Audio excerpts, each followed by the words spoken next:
داره که ما میتونیم توی اندازه‌گذاریام در اسکچ از اونها استفاده بکنیم. روش اول استفاده از دکمه اس هست. بریم روی نرم افزار ببینیم به چه صورتی اون فعال میکنه. توی روش اول از اسکی استفاده میکنیم. به این شکل که کلید میانبر اس رو فشار میدیم، نوار ابزار توی صفحه گرافیکی برای ما ظاهر میشه. این ابزار به ما این امکان رو میده که ابزارهای پرکاربرد رو به جای رفتن به کامند منیجر از خود محیط گرافیکی فعال بکنیم که یکی از اونها اسمارت دایمنشن هست. اگر این گزینه توی این لیست نیست، ما میتونیم اون رو کاستومایز بکنیم و این گزینه رو اضافه بکنیم. گزینه اسمارت دایمنشن رو انتخاب میکنیم و اندازه‌گذاریمون رو انجام میدیم. گزینه دوم استفاده از ابزار موسجستر هست. توی اسکچ میتونیم اون رو فعال بکنیم. حالت دوم استفاده از ابزار موسجستر هست.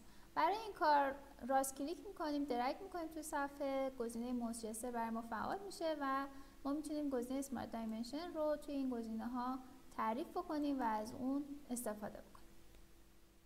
راه سوم فعال کردن گزینه پریویو اسکچ هست.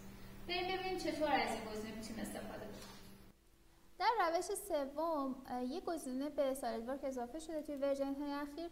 اگر ما راست کلیک بکنیم گزینه پریویو اسکچ دایمنشن رو میبینید که میتونیم این گزینه رو فعال بکنیم. با فعال شدن این گزینه ما روی هر بخشی کلیک بکنیم اندازه به صورت موقت برای ما ایجاد میشه و با کلیک بعدی این اندازه محو میشه. من میتونم این اندازه رو ایجاد بکنم، با کلیک مجدد روی اون مقدار رو ادیت بکنم و با این کار اندازه گذاری ما انجام میشه. راه چهارم استفاده از گزینه اسکچ نیومریک اینپوت هست. با فعال کردن این گزینه ما میتونیم همزمان با مدل سازی اندازه گذاری هم انجام بدیم. بریم روی نرم افزار و این رو با هم ببینیم.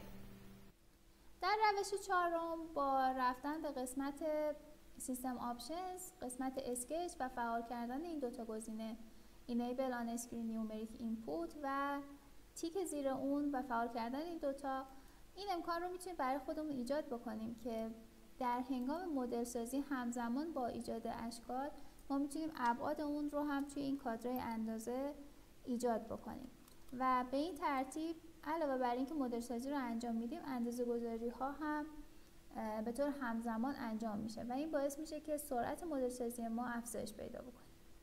و آخرین روش که معمولا اکثر افراد از اون استفاده میکنن. این روش رو توی کامنت ها برام بنویسید.